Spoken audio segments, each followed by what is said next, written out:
Today I've got an extraordinary guest on the show, Brett Russell, who is the Director of Operations for Golden Mill, which is a very successful high-volume food hall in Golden, Colorado. Brett is going to share with us today his process and roadmap transitioning into an existing business on how he has been able to impact the culture of the organization and just produce some incredible results. His process starts with people, and he's going to give us some very specific tools and strategies that he's been able to use in this instance, and in addition to his entire career of managing restaurants and managing teams and growing teams. These processes and these strategies are really, really, really simple, basic, and something that you can immediately take and apply. So even if you take one little nugget of wisdom from this show, it can really make a big impact in your restaurant. Or you can take 50. There's just this episode is action-packed with so many valuable resources. So hope you enjoy.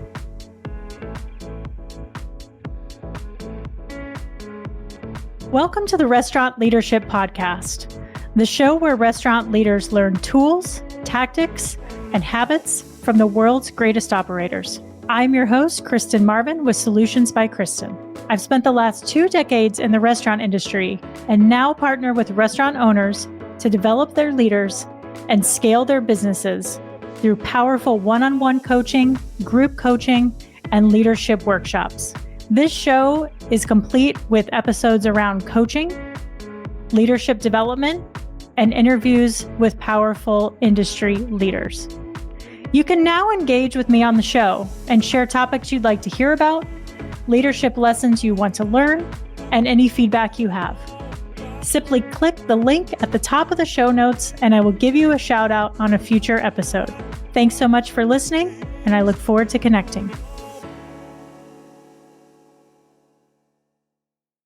Running a restaurant is tough. Long hours, staffing challenges, rising costs. Sound familiar? What if I told you there's a smarter way to manage your kitchen, boost your staff's morale, and keep your operations running smoothly? Enter Restaurant Technologies, the ultimate solution for modern kitchen management. Here's how restaurant technologies can transform your business. 1, solve labor challenges. They automate unpleasant tasks like manually handling used cooking oil. They keep your staff safe and happy while promoting a safer, more efficient kitchen. 2, reduce operating costs.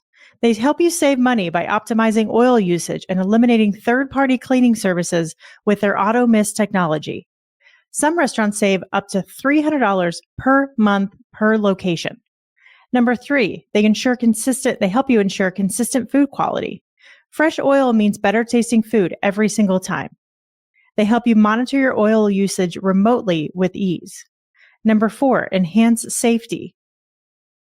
Reduce fire risks and injuries by eliminating the need to handle hot oil. 5, promote sustainability. Join the eco-friendly movement by recycling used oil into biofuel. And 6, maintain a clean kitchen.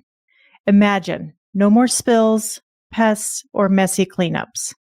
The result?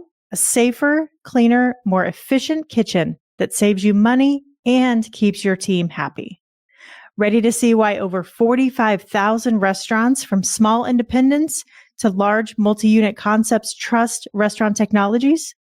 Visit rti-inc.com to learn more.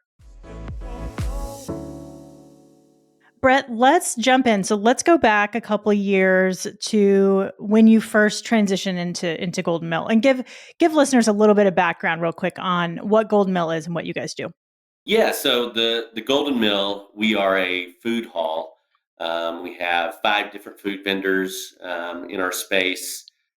We have merchandise, and we've got about 12,000 square feet in interior, and then a large outdoor space. And we're in Golden, Colorado. It's a really great location. We're along Clear Creek, where everybody comes in tubes and kayaks, and then we overlook the Coors Brewery. So it's a real experiential place, right?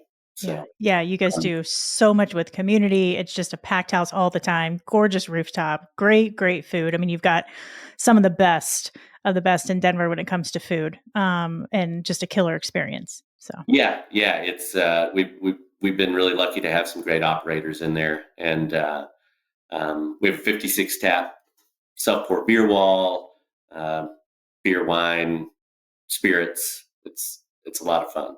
yeah, So you got some good NA stuff in there too, which we I do, love. yeah. We've really focused on that, and we've seen that segment grow.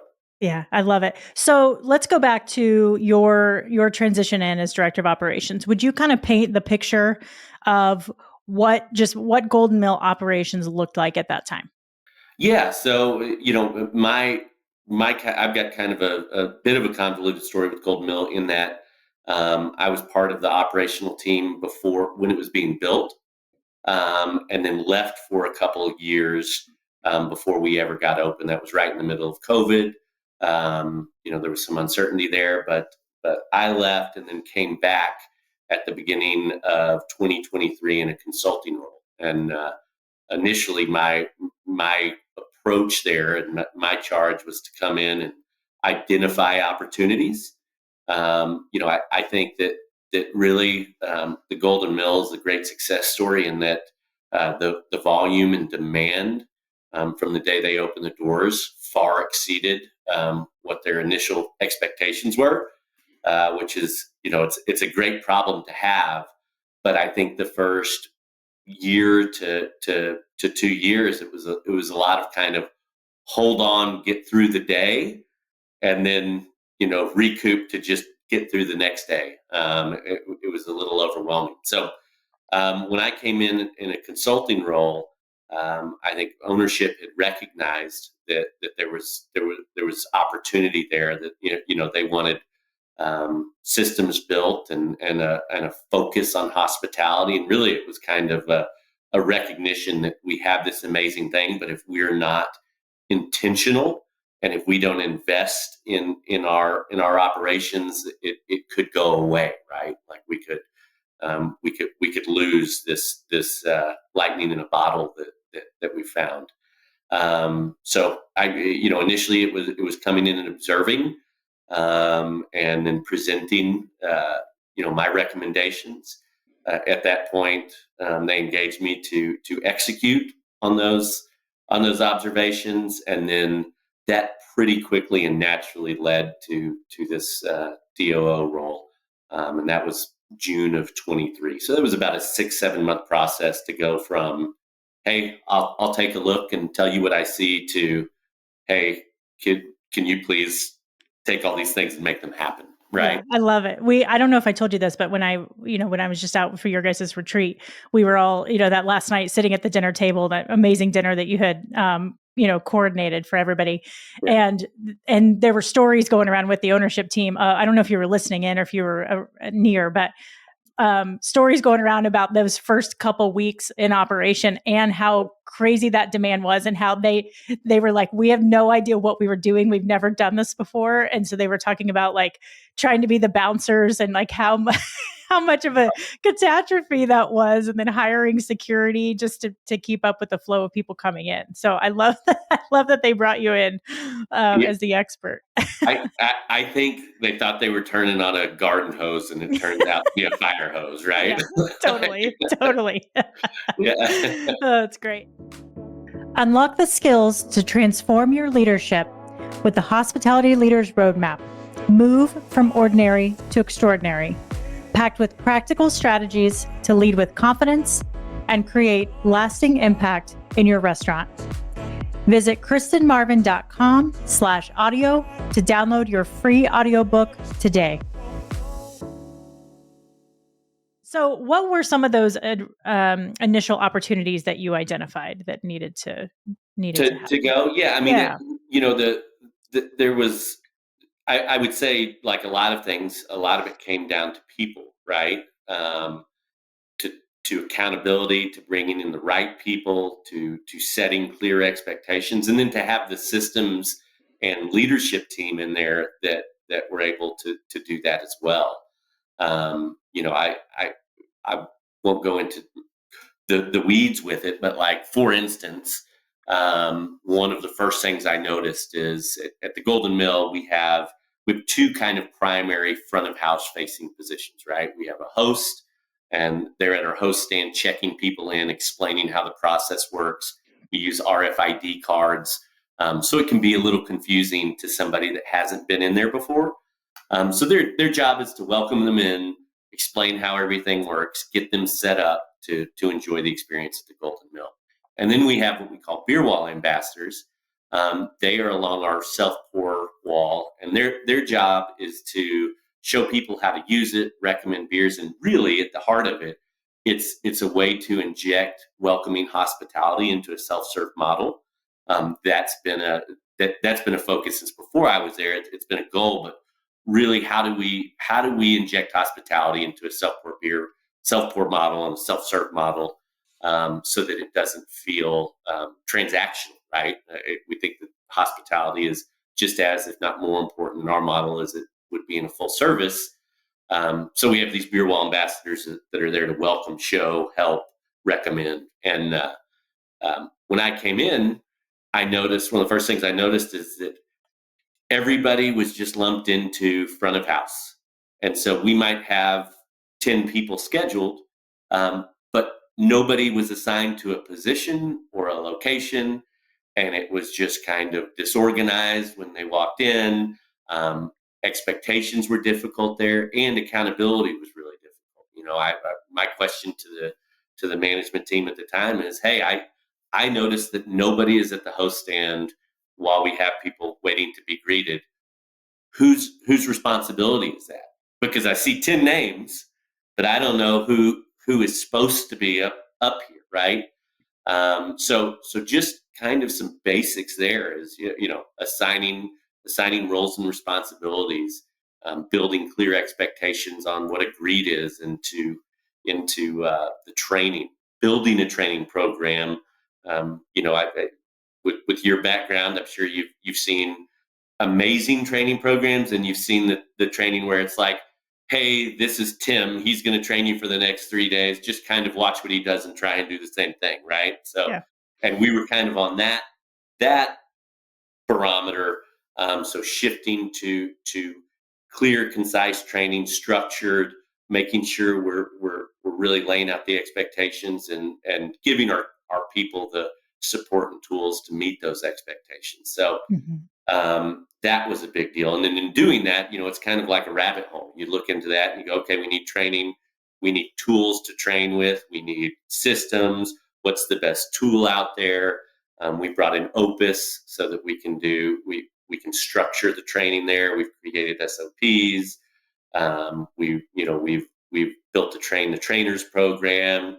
We're actually right now in process this year for the first time of doing essentially an application and interview process for trainers. So rather than saying, hey, this person would make a great trainer, let's throw them in there, we're asking our staff to express interest in being part of that, and apply an interview for the position, and then investing in their training as well to do so.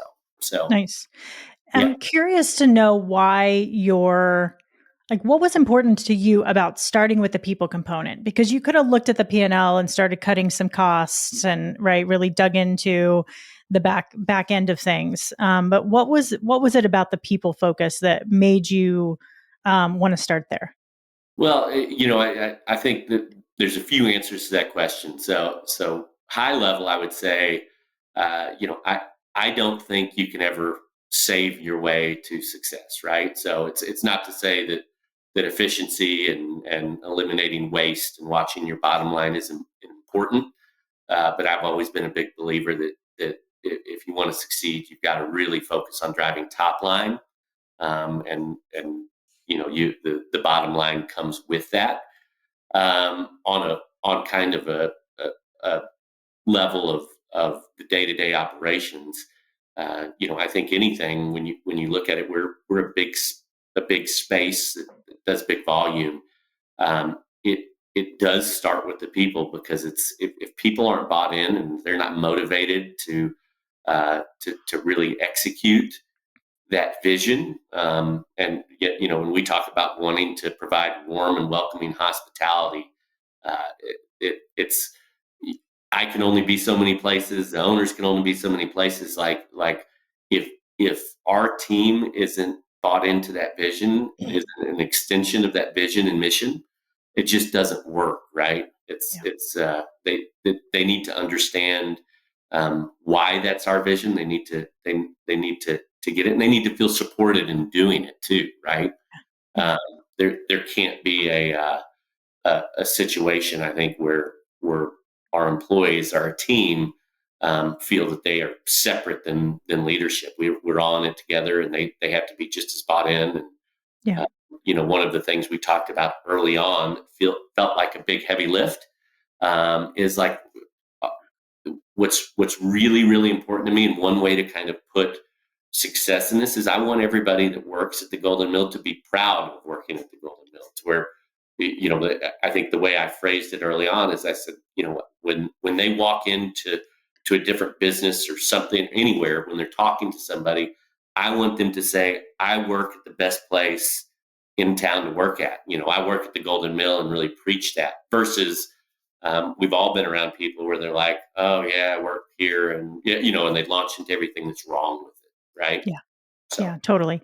yeah. So what were some of the strategies that you used to get the team bought in? And did you start with leadership first or hourly? What did that look like? Yeah, I mean, it started with leadership, right? And kind of understanding what their challenges are. When I came in, both as a consultant and then later as when that transitioned into a DO, there of course is some trepidation from current employees, right? There's people that are there that are going, what does this mean for me? Yeah. What's going to change? Who is this person, right? So at the beginning, it's a lot of observing. I think it's understanding where everybody's coming from. So it's one thing to have your vision, to say, hey, this is where we want to be. But it takes time to understand the best way there, and the way there that brings along the team to do that. It's really kind of empathizing and seeking to understand where some of these breakdowns have occurred. It's showing that you're willing to invest in your people, and then frankly, I mean, it's kind of making expectations clear at a certain point, because some people aren't going to come along, Right. and being able to have those conversations and make those decisions too is important, right? If if if you're trying to create change, I think there is an obligation to give everybody an opportunity to get on board and be part of that change. But if people aren't willing to get on board, then that the ship still needs to leave the harbor, right? Like, Yeah. focusing.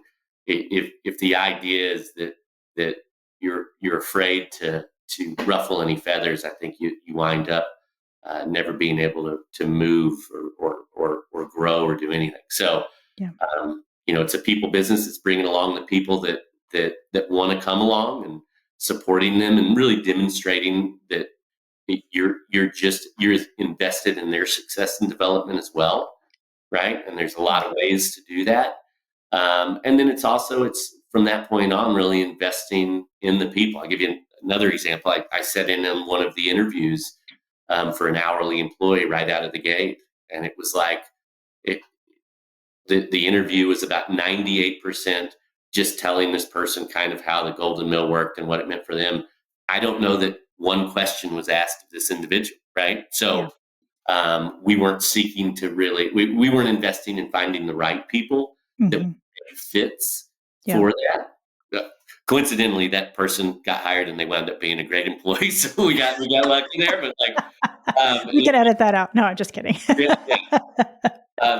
it was one of those things where it's I really believe that you have to invest in that process on finding the right people, and then in bringing them in and making sure that they understand the culture and the mission, and investing in their training again is huge. So Yeah, I think that's a really great point. You're just giving me a moment of insight that I haven't really thought about.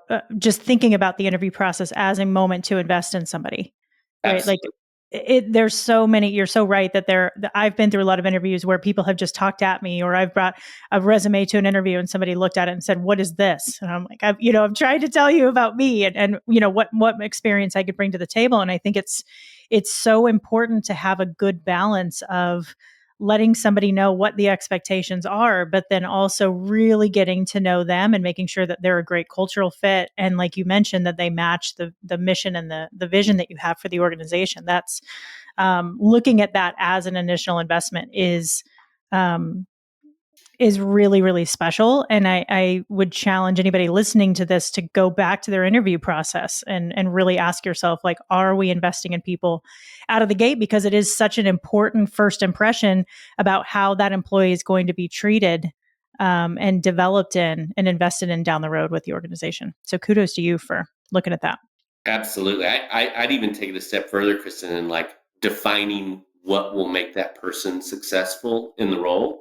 So like we were, one of the things that our team was really looking at early on, I say, hey, what do you look for in an employee? When you're sitting down and you're looking at a resume, and one of the biggest things that initially I was being told was, hey, experience. I want somebody that's got a ton of experience. Well, when you define what we're looking for in a role, I mean, our beer wall ambassadors, they're along a beer wall, and the main thing they're doing is engaging and talking to people and making them feel welcome, right? Well, 20 years of bartending experience doesn't necessarily translate to that. Like one of my most hospitable people that I have on the beer wall is a football coach, right? He's just a big gregarious guy. I can teach him what the different beers are and how it works. Like, that is not difficult. What is a very difficult process, almost impossible, is to take an introvert that doesn't enjoy speaking to people and say, hey, you're going to be on this wall and I need you to talk to 1,000 people today, right? Like, yeah. So really defining what makes somebody successful in that role. And it doesn't mean that this 20-year bartender that's really focused on like craft cocktails and mixology is a bad person or a bad employee. It's just saying that I don't know that person's going to be successful in our role or happy and satisfied, right? So, yeah. It's as much finding people that will be happy and satisfied in the role as it is finding people that we believe can do it, right? Yeah, and I think when you say we want to hire somebody with experience, I think it certainly depends on the role that they're playing, but that's also a very old school way of thinking. Back in the early 2000s, there were a plethora of people out there, right? You used to post jobs and get hundreds and hundreds of applications of people that had been in the industry for a long time. And that's just not the case these days. And so people, if they're hanging on to that, it's going to be a huge roadblock and be very challenging for them to find people, which is just going to take longer to fill those spots. So again, like adaptability is per position, is I think what you're getting at here is like looking at the role and then finding the person that matches that role, not trying to find somebody who's already done that job. 100%. And if the market is, and I would say a lot of people in the market are looking at that. They're looking for people experienced, right? A lot of us were taught growing up, coming up in this industry, you look and how many years serving experience do they have? How many years experience they have here? If you can get past that and interview for people that are passionate and are hospitable and enjoy making people happy, it gives you a competitive advantage in hiring in the market because your pool has just increased dramatically, right?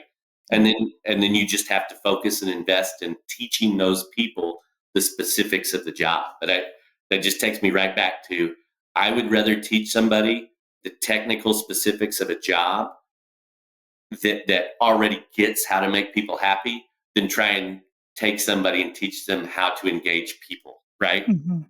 So. Hey there, podcast friends. I hope you're enjoying these impactful conversations and leadership insights I'm bringing you each week. Before we dive back into today's episode, I want to take a moment and reach out and ask a small favor that would go a long way in supporting the show. If you've been loving the content I'm providing, please take a moment to leave a rating and review wherever you listen to your podcasts. Not only does it make my day, but it also plays a pivotal role in helping the show grow. Your reviews boost my visibility, attract new listeners, and encourage exciting guests to join me on the mic. So, if you want to be part of my show's growth journey, hit that review button and let me know what you think. Thanks a million for being awesome listeners. How are you identifying hospitality in the interview process with somebody? A lot of it is just focusing on authenticity, and I would say, like, if we're talking challenges there, right? One of the biggest challenge in interviewing for hospitality, I think, is some of us get overly focused on how just quick and easy they talk to people, and what you wind up missing is people that get nervous in interviews, right? Like, I've had some really amazing employees that are super engaging and really good people, provide amazing hospitality, that frees up in interviews a little bit, right? I had a friend tell me one time, or a mentor one time, they're like, people that interview really well interview a lot. That's not necessarily a good thing, right? So kind of digging through there and having the patience with people, making them comfortable so you can see kind of who they are, giving them a safe space to open up and be themselves in that interview. It's a skill for sure, and balancing that with also kind of digging in, because I'm not a huge fan of just a pure conversational interview, right? Like, I do think you need to dig a little bit and kind of find out what their core values are, but do so in a way that you can kind of see glimpses of who they are when they're comfortable. You know? Mm-hmm. So let's go back to again, when you were kind of transitioning in, did you go in with a plan of like, I'm going to observe for 30 days, 60 days, 90 days, and then I'm going to start implementing? Or did you just kind of know when that moment was where you needed to stop observing and start jumping into action? What did that look like? Yeah, it was. I think initially we were on a 60-day plan, right? So it was, hey, I, I'm going to observe for 60 days, and by observe, I don't mean I'm standing in the corner with a notepad taking notes. I went through a training program at each position. I said, hey, I'm a new porter. What's the process, right? Who do I train with? What does training look like? Put me on dish. I want to learn how a dishwasher is trained. I want to learn how a beer wall ambassador is trained. So, definitely hands on, but not expressing opinions, right? It was a lot of one on one. So interviewing all the managers, sitting down with them, getting them comfortable, sitting down with just different people on the hourly team, sitting down with our licensees and finding out what the pain points for them were.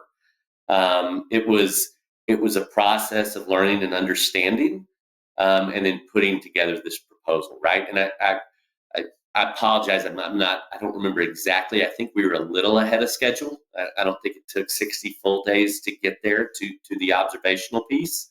But we essentially, it led to a presentation with a proposal. And I came at it with the ownership and said, here are my recommendations. Like, and here's what I would do if I were in your shoe. If I was the sole owner of the Golden Mill, here's what I would do, and here's how I would prioritize these initiatives.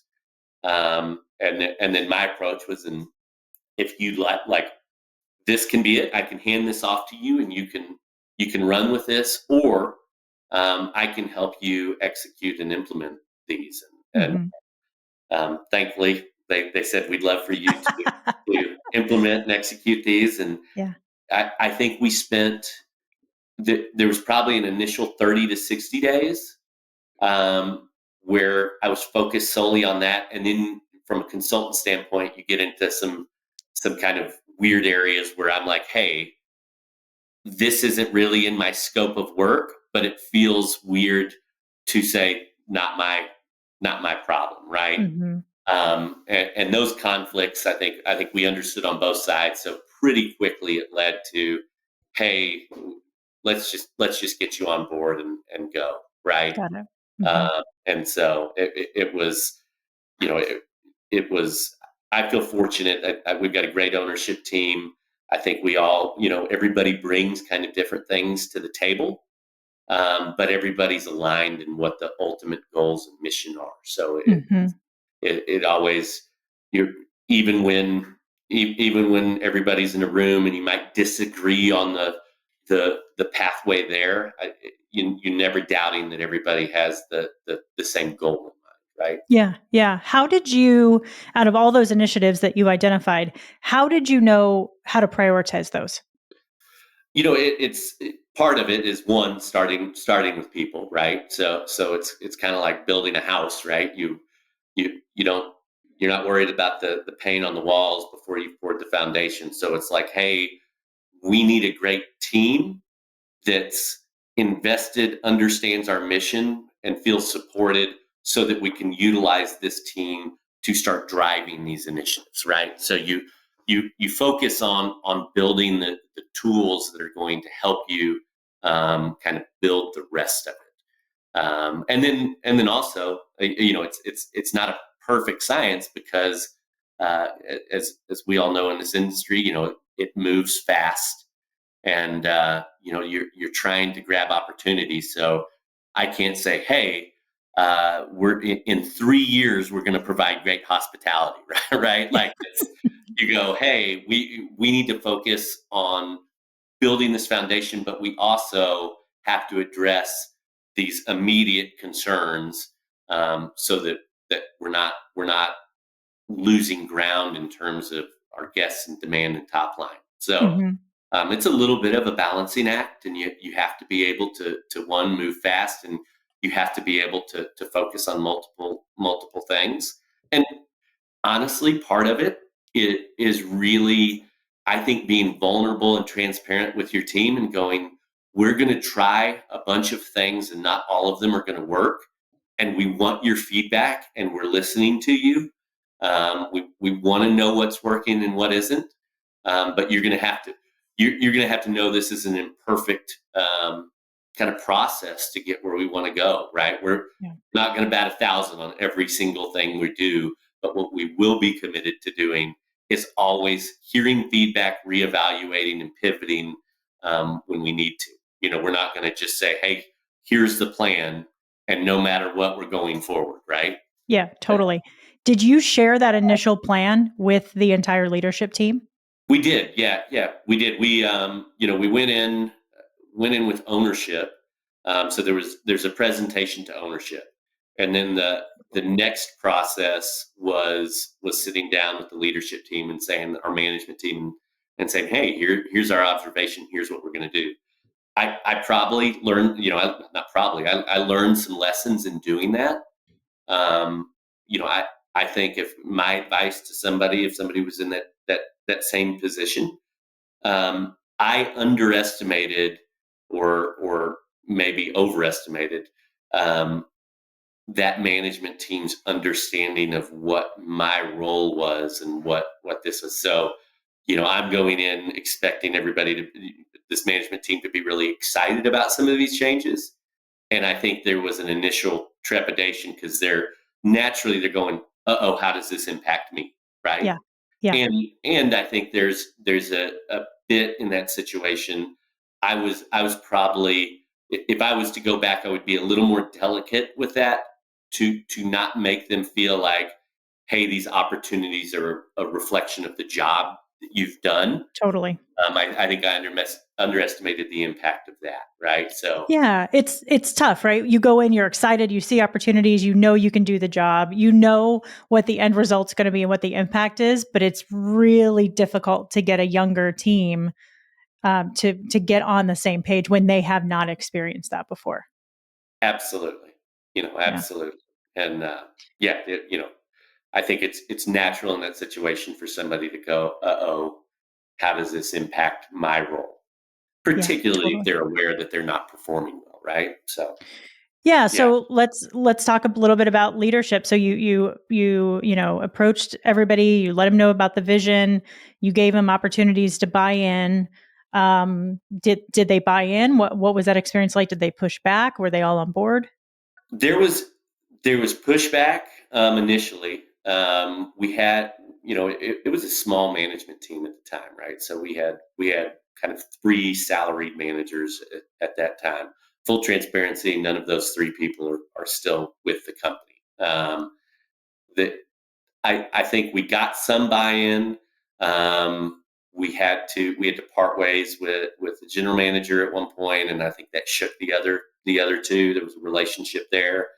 Um, all in all, in that, I feel like we gave everybody a great chance to get on board, and ultimately, I think it wasn't the spot for them, right? Whether it was the change was something that they weren't into, whether it was our vision, they weren't able to buy into, but we didn't get there. Now during that process, we brought on two more salaried managers. They're both kicking ass. I mean, they're doing great. And since then, we've got a 5-person manager team that we're now going into. We're getting close to turning on a year of continuity with those people. So yeah, we feel really good about where we are today, and the people we've been able to bring on, and honestly, looking back, like it took a little while to build, but it was worth the investment. And there were times, Kristen, I know you've been there, where like we're sitting there, we're interviewing for a position, we're in like month 3 of interviewing for that position. I've invested, 100 and something hours, and you start to feel like, man, are we ever going to find this person? You start questioning, am I being too picky here? Am I over filtering? Are my expectations not, are they too big to not match the market? Yeah. But ultimately, you always, when you do find that right person, all that gets dispelled. We always have to keep learning that lesson, Totally. right? But like when you find it, you're like, oh yeah, this is why. This is Yeah. why I waited, and this is why I trusted my gut, and held fast to my principles here, right?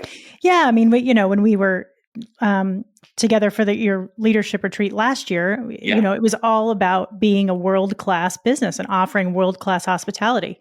And that comes with a lot of systems and a lot of accountability, like you said, and a lot of expectations and some pressure there, right? To identify opportunities and to keep learning and keep growing all the time, which can be really fun or can seem really daunting and exhausting to people, right? So Absolutely. Hi, everybody. We're taking a quick break to offer you an exciting opportunity.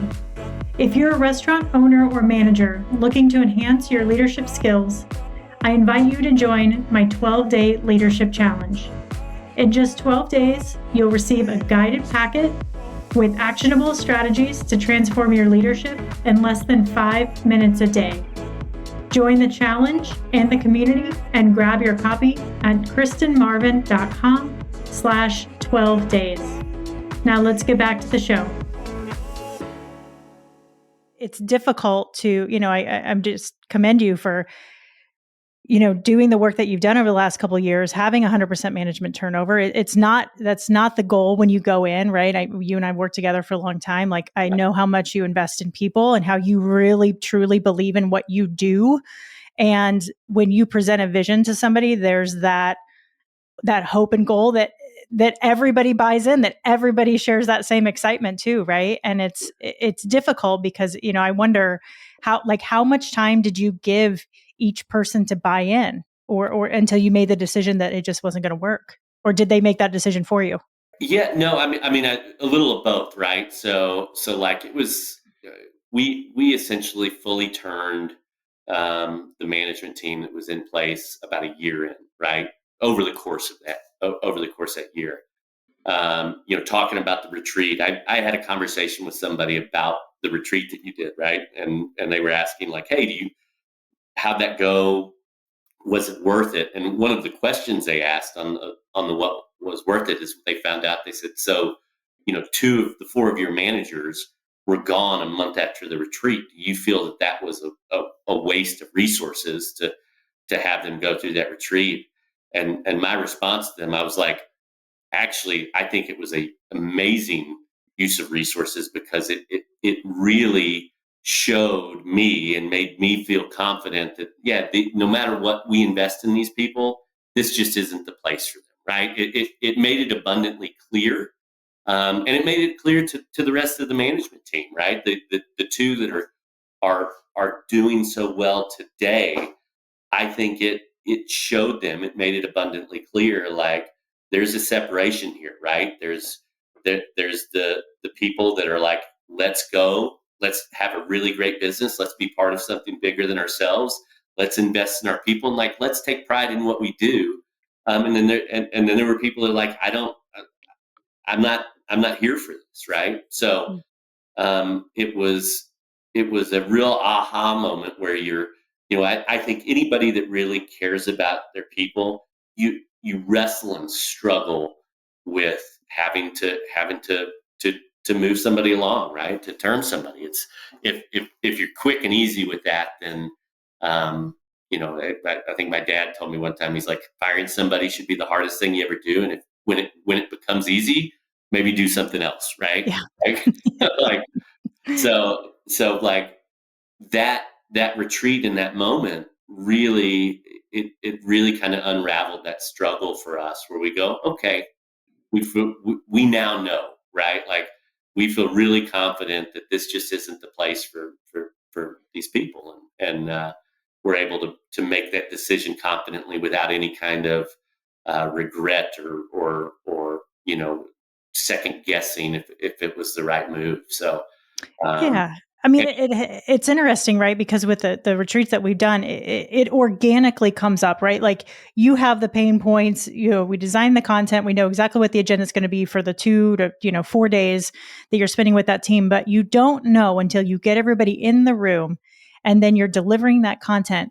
You don't know who's going to be engaged. You don't know who's going to be bought in, and you see it. It's different to have like one meeting and see who's speaking up and who's excited and where the body language is and what questions come up during the conversation and then what action is taken after that.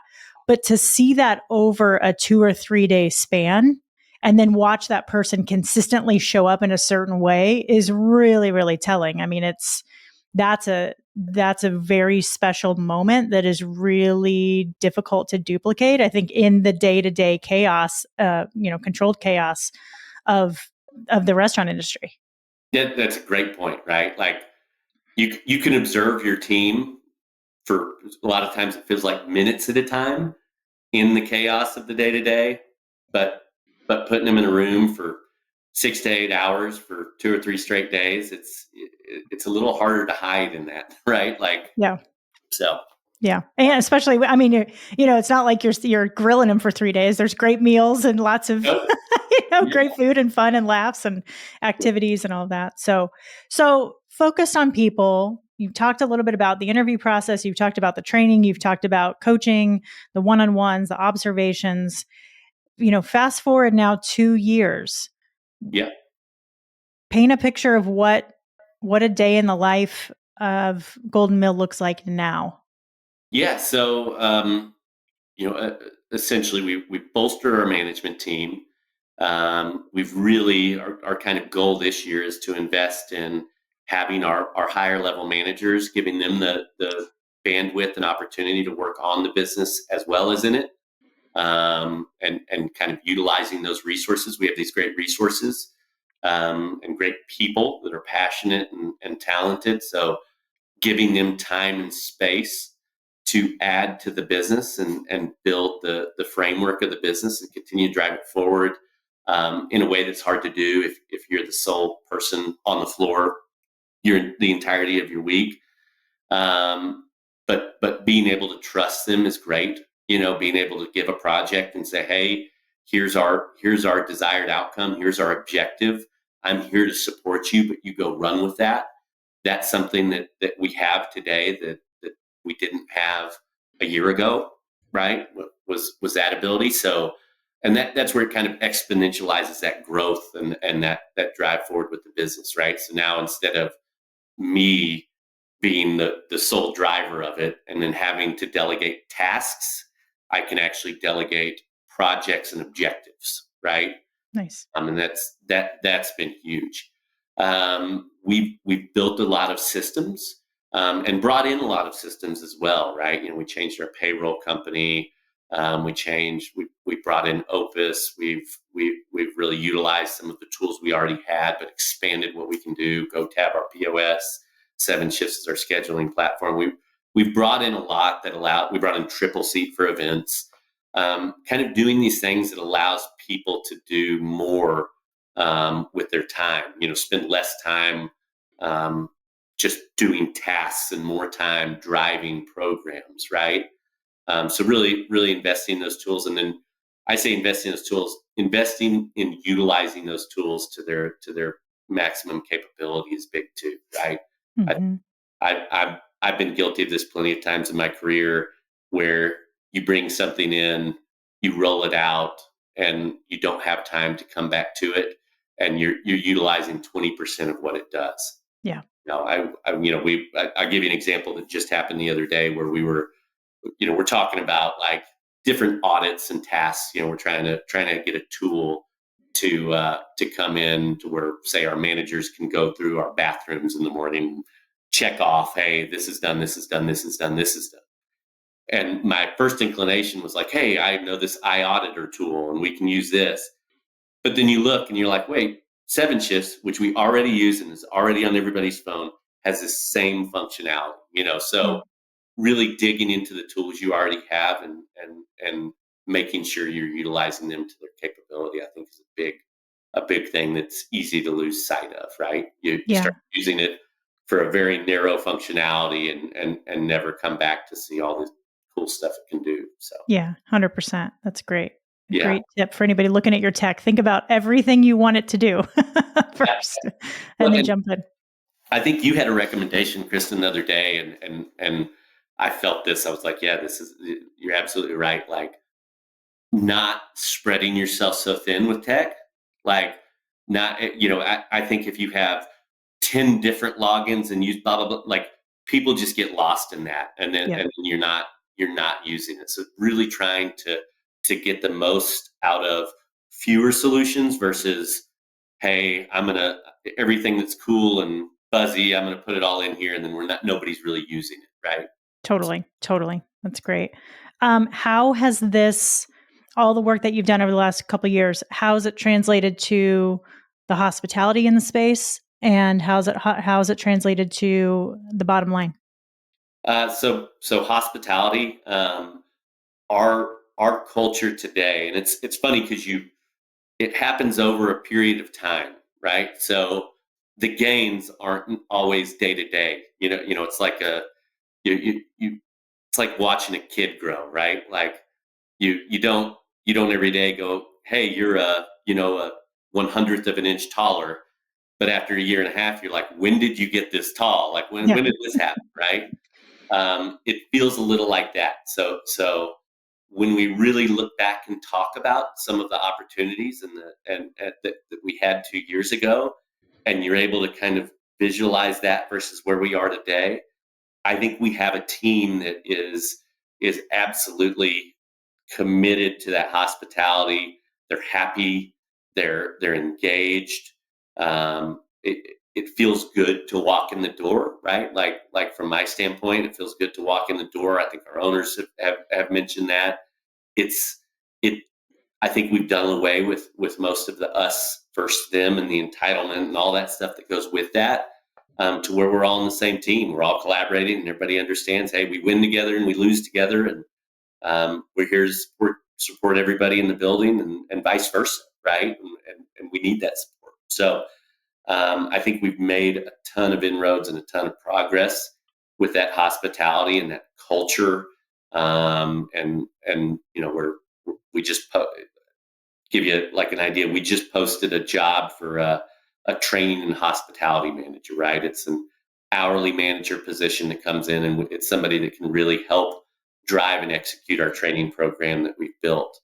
And I just looked today, and I've got, I think, 4 so far in one day. I've got 4 internal candidates that have applied for this job. Year and a half ago, I don't think we would have seen that at all, right? Wow.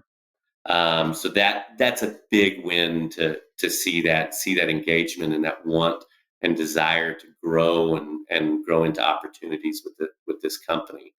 And from a bottom line standpoint, we've seen, we've continued to see year over year growth. Hopefully this year we will as well. I think everybody's a little bit what's going to happen this year with everything. Yeah. But we saw good growth first few weeks in January. We've been kind of weather hobbled these last couple of weeks, so we'll see. We're fairly weather dependent, so it's tough to predict the future when it's 5 degrees outside, right? Like that tells more of a weather story than a growth story. But we're confident that we can continue to do that, and then the bottom line has been great. We've seen continued growth there, and then I think one thing that I feel really fortunate to be a part of this company is our owners are really, they have a very long-term vision for our space. And so a lot of that bottom line gets translated back into investment back into the space and the people. So, every year we have more tools, we have more ability to continue to grow that top line, which just translates to more bottom line, right? So, whenever we're talking about capital expenditures or we're talking about, should we add this or do this, it basically the conversation gets centered around, does this improve the guest experience? Does this allow us to build a bigger sense of community? Does this drive our mission? And if it does, let's make it happen, right? So yeah, totally. Well, go ahead.